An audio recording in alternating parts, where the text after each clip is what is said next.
InsideThunder.com. Powered by Wheeler Whitlock Insurance.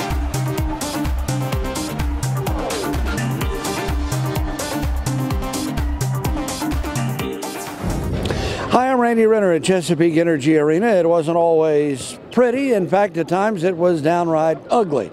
But in the NBA, there is no college football playoff committee. You have to impress. It's just win, baby, around here.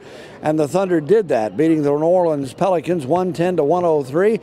It was the Russell Westbrook show. He had 43 points, the third time this season he's gone over the 40-point mark. He also had 9 rebounds and 8 assists. Enes Kanter also came up with a big night, 24 points, 14 rebounds. After the game, we had a chance to hear from Thunder head coach Billy Donovan, also Russell Westbrook, Enes Kanter, and DJ Augustin, who had a nice night tonight too. Well, I didn't think we started the game, certainly in the first quarter, real sharp. I thought the guys coming off the bench really did a good job of kind of gaining some control there. You know, we obviously built a 13-point lead there. And I think trying to stay big, because I felt like Enes in the first half was a huge impact and a huge factor in the game. Probably at times hurt us on defense. Because they were playing so small, and probably got beat too much off the dribble, and it was hard because you're trying to come off and take away layups. We gave up threes. I thought we did a better job in the second half of defending the three-point line. I thought in the first half we didn't do a great job defending the three, and I thought they got a lot of open looks. I thought our guys really got tested in terms of ball containment and guarding the ball, and it was a challenge. But I think probably our defense, because of my decision not to try to take advantage of our size and not downsize until the end of the game, you know, probably put our guys in some difficult situations at times.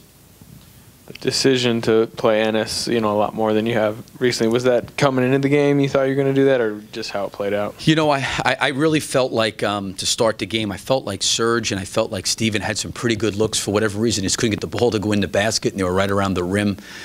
Dean, I think, had a run-out layup he missed. It seemed like we missed a lot of layups. And Enes was the one guy who was putting the ball in the basket, and he was the one guy. Like, I really thought Enes did a terrific job on Cunningham. Because, you know, he's putting it on the floor, he's shooting mid-range. He's a hard cover for Enes. And Enes did a really, really good job, in my opinion, where in the first half we were able to keep him out there. And I thought he was able to utilize his size, his strength, and his ability to score around the basket. I mean, we got to the free throw line 40 times. So we were attacking the paint, which was very, very positive. I thought the three-point line at the end of the game, thank God, was a wash. You know, I think we made 8, they made 7. So that was a plus. But I thought their ability to drive with an open floor was really a challenge. Nick Gallo, OKCThunder.com. Even late in the fourth quarter, things didn't go down easily. What did you think about the way that your team just navigated through some of the runs back and forth in that final quarter? You know, we hung in there. Obviously, Russell had another really efficient game. He did some very, very good things. You know, he made a great play. I think we got a three-point play coming out of a timeout. He made a great read, and he drove around the guy and, you know, finished a lefty layup. You know, we left some points, no question, on the table from the free throw line. You know, we got there 40 times, but, you know, this has been traditionally a very, very good free throw shooting team, and we didn't shoot the ball particularly well from the free throw line. But I had a feeling coming into the game, just watching them against Denver, that they were going to play small if Davis didn't play, and they were just going to open the floor up and just try to utilize Anderson. And he had a great game, made a lot of shots. I thought the one he made at Serge to kind of keep it close there at the end was a really difficult, tough shot. But it really, I thought the paint got open because we were trying to build back out to shooters, and at times we left the rim naked. And at times that's better than giving up threes. I thought what got them back in the game is we had 2 consecutive turnovers that I think resulted in 2 three-point shots. That totally changed the game in terms of us having control, and then it went right down to 3. Did Serge seem fatigued to you tonight? You know, his shooting was off. You know, I don't know. You know, yesterday we kind of did a didn't really do anything yesterday. And, you know, for whatever reason, you probably have to ask them. I didn't think we had the same energy and pop that we normally had. I thought we got off to a pretty good start, but then our energy kind of waned there a little bit. We missed some easy shots, and it wasn't a great energy game, in my opinion, for that first quarter. I really was really pleased with what the second unit did. They really did a great job. I thought Nick and Enes and Dion, even though Dion didn't shoot the ball particularly well, and Kyle and DJ, they did a nice job. And I thought, you know, DJ made some threes, which was good to see him make a few shots. It was good to see Morrow make a few shots, which was encouraging. But with our size and our team, you know, it really came down to, like, I just didn't want to downsize because I thought, you know, Enes and Serge, those guys, we could get stuff around the basket, and we needed to put pressure at the basket without trying to maybe get into a three-point shooting contest with them. There was a stretch in the beginning of the fourth quarter where y'all struggled to get a basket. I think Nick had a floater. That was the first basket from the field for y'all. And then Russell came in, and he had about 11 straight later in the fourth quarter. Is there concern with you about overuse of Russell in the fourth quarter or some overstress on him? No, I feel pretty good with his minutes where they're at. You know, I think he only played 16 minutes in the first half, you know, so he didn't play a lot. And I think we put him back in, I don't know, maybe just under 9 minutes or 8:30 or something like that. He went back in. So, I mean, I feel comfortable with where he's at minute-wise. I don't feel like we're overextending him. I've certainly tried to keep him. I don't want him up in the high 30s, you know, 39, 40, in that range. So I think it's been pretty good where he's been at. And again, I think we were able to give him a really good rest in the first half because that second unit was playing so well. I mean, I think I didn't also probably back in until maybe 4 or 5 minutes to go in that second quarter. I probably structured that question poorly, but I think what I meant more so of, is there an over-reliance on Russell? Oh, over-reliance. In the fourth quarter. You know what? I mean, I think it's a really good question.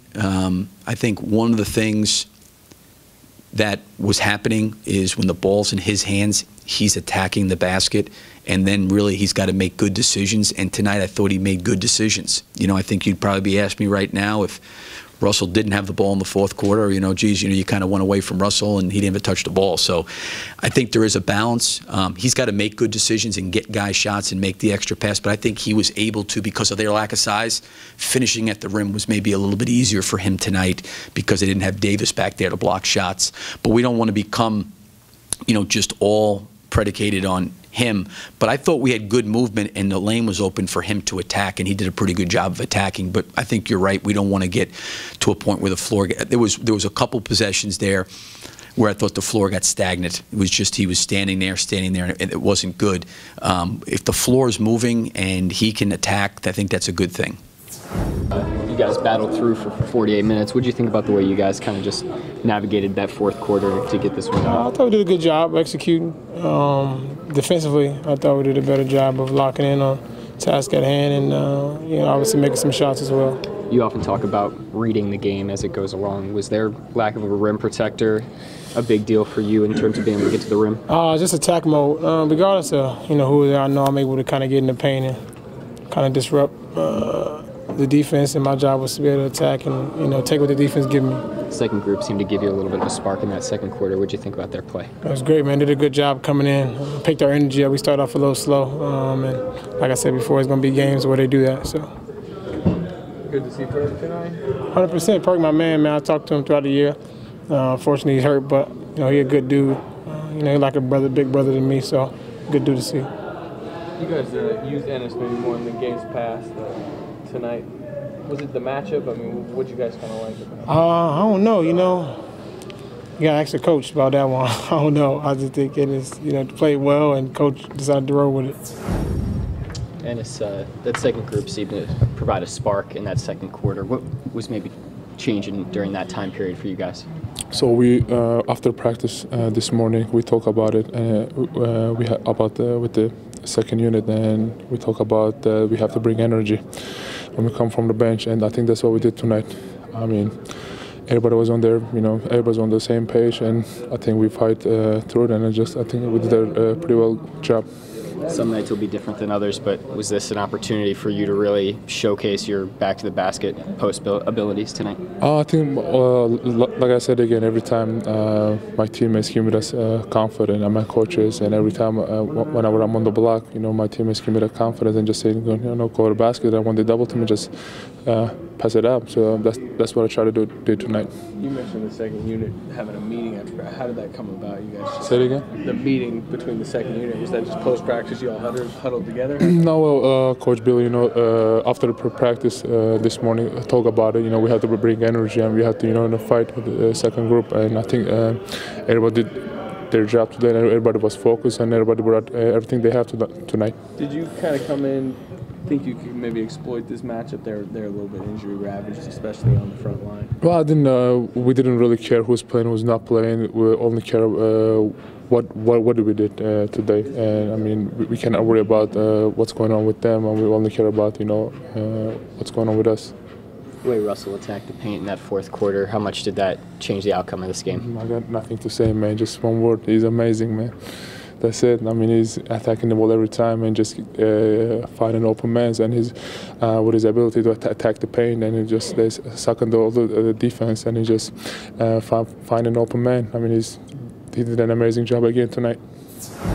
Second quarter, second group really changed the tone of this game. What were you all able to accomplish during that stretch? Just playing good defense, pushing the ball in transition, and just finding each other. We did a great job sharing the ball and moving without the ball, and our defense ignited all that. 2 huge threes by you in that fourth quarter. How'd you feel about how you were shooting the ball tonight? Pretty good. My teammates did a great job getting me open, finding me. And like I said, we just kept moving and playing together, and that's the biggest key. Russ, just continually attacking the rim in that fourth quarter.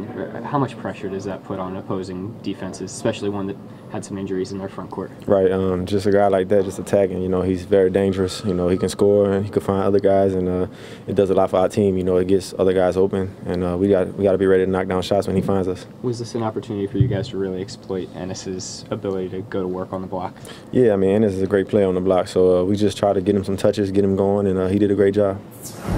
The Thunder also got a visit in the locker room, and out here on the court still from former Thunder center Kendrick Perkins, who of course was in town with the New Orleans Pelicans. Perk, of course, remains a favorite among Thunder players, his former teammates, and the fans here at the arena. He was shown up on the big board, and the fans gave him a rousing ovation on Perk's return to Oklahoma City. Thunder win it on Wednesday night, 110-103. The New York Knickerbockers will be in here on Friday, and the Dallas Mavericks on Sunday, so the Thunder hoping to string together some wins. We'll keep you updated right here on InsideThunder.com.